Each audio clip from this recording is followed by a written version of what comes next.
विद्यार्थी मित्रों, good morning everyone. आज हम इकाई नंबर 7 हार की जीत इसके बारे में अभ्यास करेंगे। इसके लेखक है सुदर्शन। उसका जन्म 1896 ईस्वी सन, निधन सन 1968।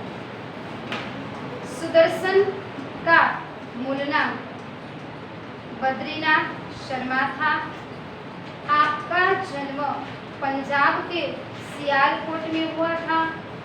जब आप 6वें दर्जे में थे तभी आपने प्रथम कहानी लिखी थी।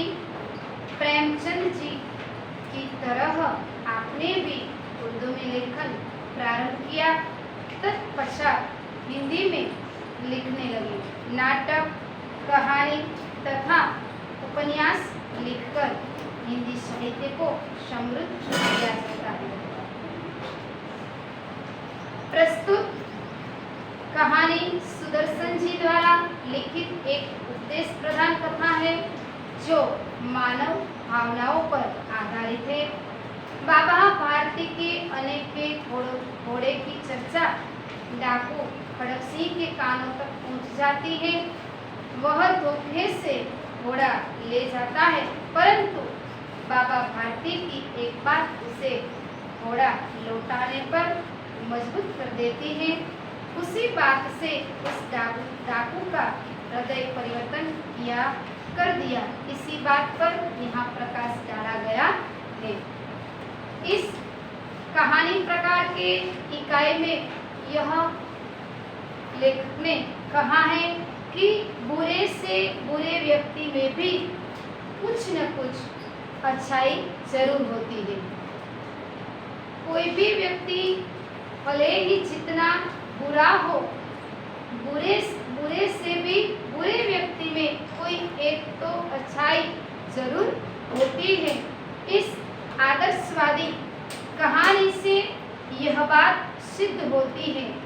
एक डाकू एक साधु को धोखा देता है, परंतु उस साधु की सज्जनता देखकर उसका हृदय परिवर्तन हो जाता है। हृदय परिवर्तन हो जाना यानी कि उसके हृदय में बदलाव आ जाता है।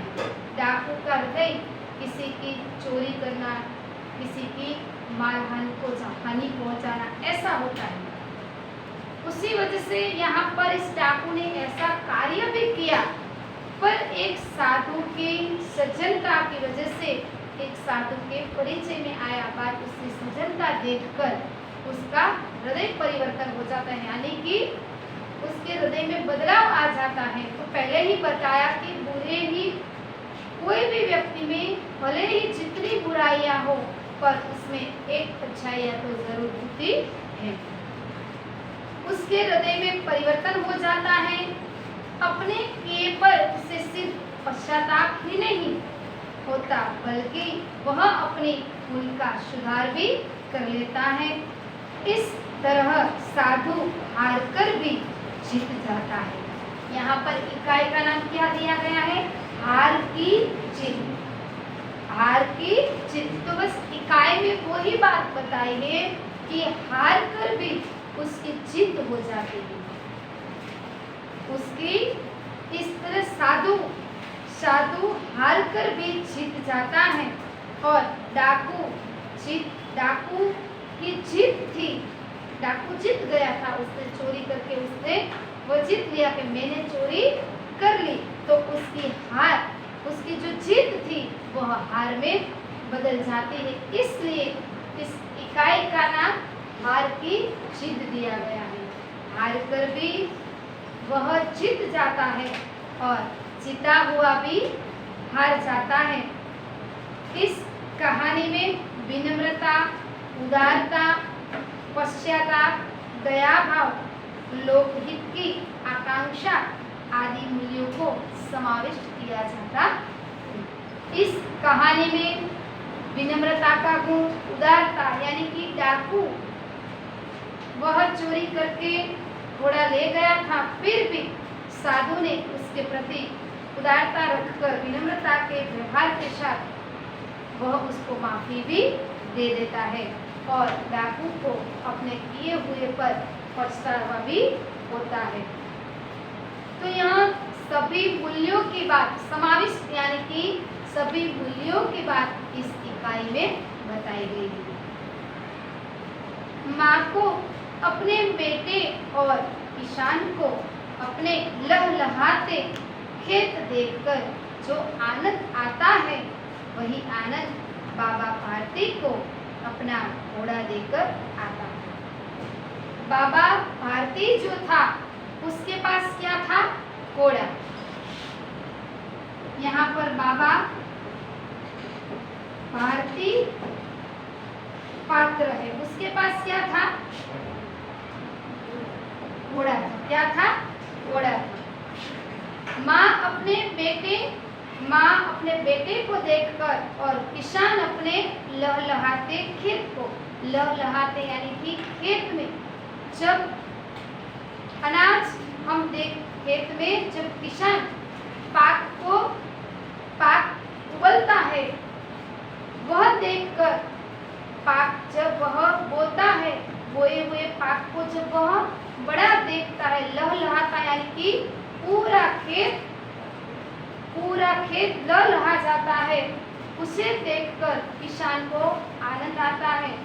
माँ ने अपने बेटे को देखकर जिस तरह आनंद आता है, उसी तरह बाबा भारती को अपने घोड़े को देखकर इतना आनंद आता है। भगवत भजन से जो समय बचता वह घोड़े को अर्पण हो जाता। भगवत भजन यानी कि बाबा भारती हैं, वह अपना काम लपेट कर बाद में भगवान के भजन करते थे। उस समय जो समय बचता था वह अपना समय घोड़े को अर्पण करते थे। घोड़े को अर्पण करना यानी कि घोड़े के साथ बिताते थे, उसकी सेवा में लगे रहते थे। वह घोड़ा बहुत ही सुंदर और बलवान था। इसके जोड़ का घोड़ा सारे इलाके में न था। जोड़ का यानी कि उसकी बराबरी कर सके उसके जैसा दूसरा घोड़ा उसके इलाके में नहीं था। इलाका यानी कि जिस जगह पर बाबा भारती रहते थे, उस एरिया में, उस जगह पर कोई ऐसा दूसरा घोड़ा नहीं था। बाबा भारती उसे सुल्तान कहकर पुकारते थे। घोड़े का नाम क्या था? सुल्तान। क्या था? सुल्तान कहकर पुकारते, अपने हाथों से फरहरा करते यानी कि उसके घोड़े के पीठ पर वह ब्रश लेकर वह उसको साफ करते, उसको प्रेम से घोड़े को नहलाते, उसे ब्रश से क्या करते? फरहरा करते, खुद दाना खिलाते और देख कर प्रसन्न होते। वह खुद घोड़े को दाना खिलाते थे और जब घोड़ा दाना खाता था, वह देखकर बाबा भारती खुश होते थे, प्रसन्न होते थे। उन्होंने रुपया, माल, असबाब यानी कि सामान, चीज वस्तु, जमीन आदि अपना सब कुछ छोड़ दिया था। बाबा भारती ने इस घोड़े के प्रति लगाव बढ़ जाने की वजह से यह सब उन्होंने छोड़ दिया और वह भगवत भजन करने लगे, भगवान का भजन करते थे और बाद में घोड़े के साथ अपना समय पसार करने लगे।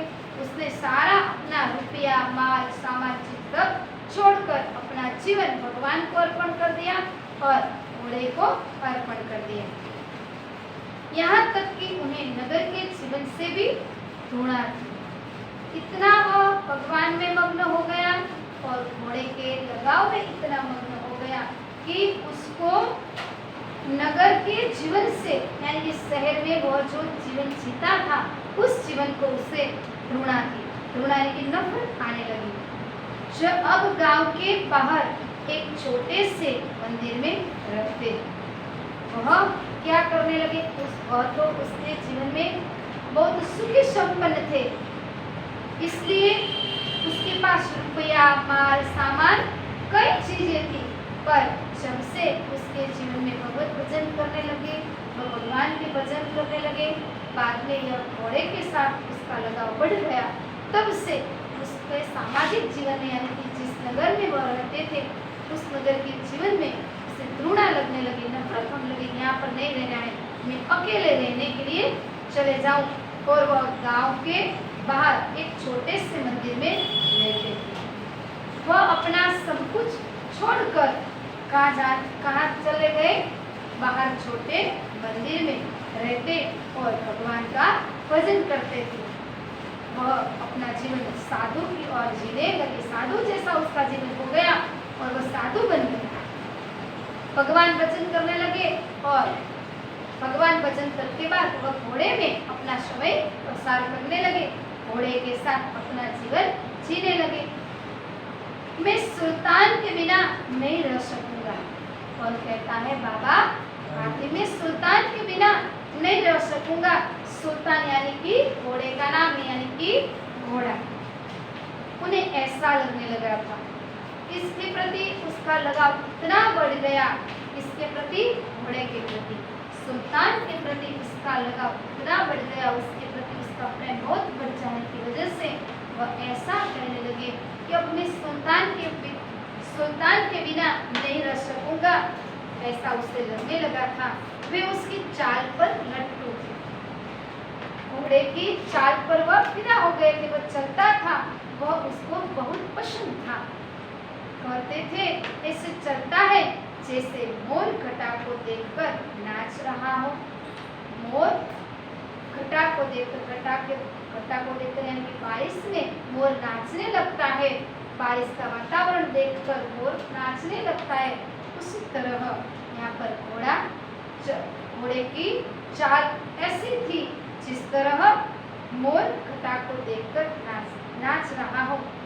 जब तक संध्या के समय सुल्तान पर चढ़कर 8-10 मील का चक्कर न लगा लेता उन्हें चैन न आता। इतना वह उस घोड़े के प्रति उसके लगाव, उसका प्रेम इतना बढ़ गया कि एक दिन ऐसा आ गया कि जब तक संध्या के समय यानी कि शाम के समय में सुल्तान पर वह चढ़कर, घोड़े पर चढ़कर वह 8-10 चक्कर न लगाए तब तक उसे अच्छा नहीं लगता था, चैन नहीं आता था, तब तक उसे आनंद नहीं होता था, तब तक उसे अच्छा नहीं लगता था। खड़गसी उस इलाके का कुख्यात डाकू था। अब कौन आया? बाबा भारती तो कौन थे? संत थे।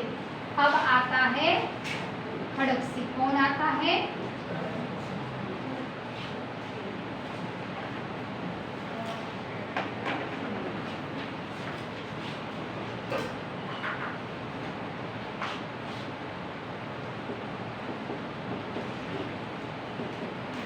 वह क्या था? इस इलाके का कुख्यात डाकू। क्या था? डाकू।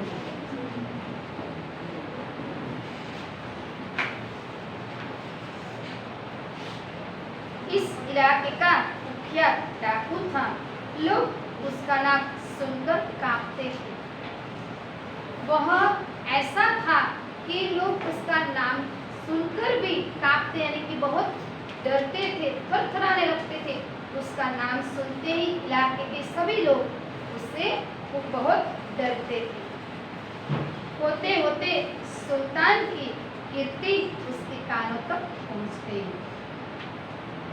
ऐसा हुआ कि सुल्तान यानी कि घोड़े, कीर्ति यानी कि यश, उसका जो यश था यानी कि सुल्तान में जो वह चलता था, वह कूदता था, वह उसको पता चल गया कि यह घोड़ा तो बहुत कीर्ति वाला है, बहुत यश वाला है।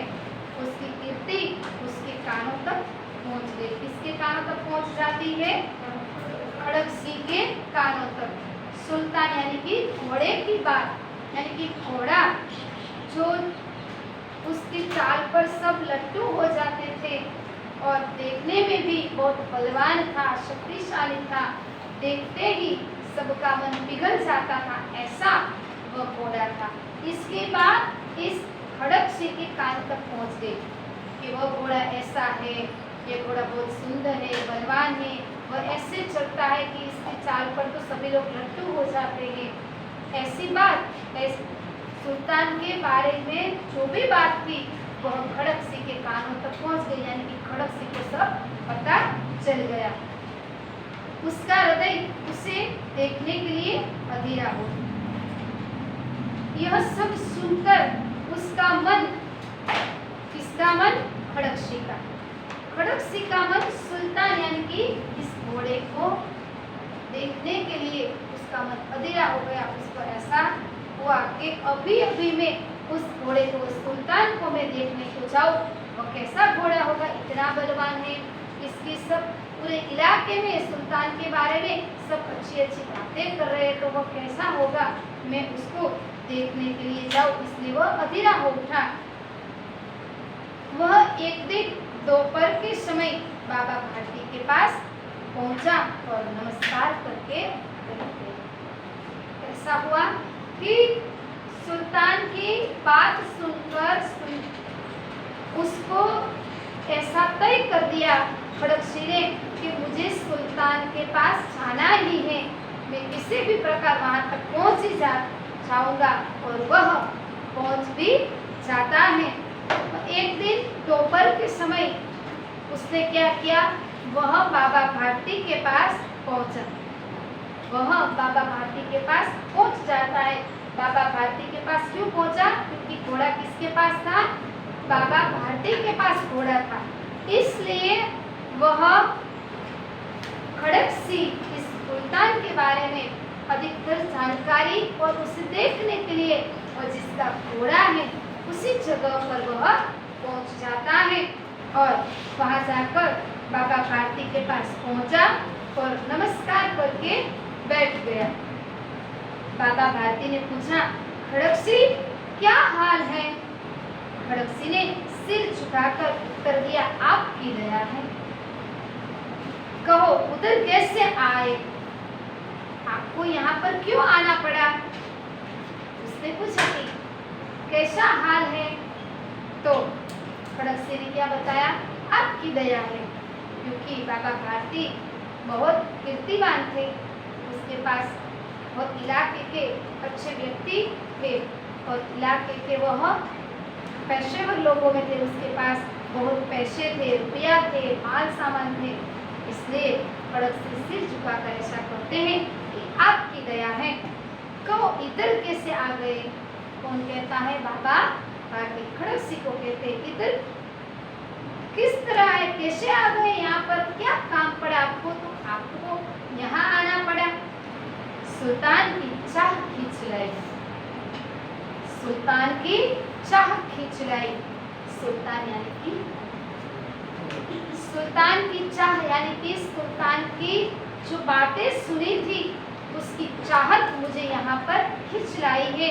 मैं सुल्तान को देखने के लिए यहाँ पर आया हूँ।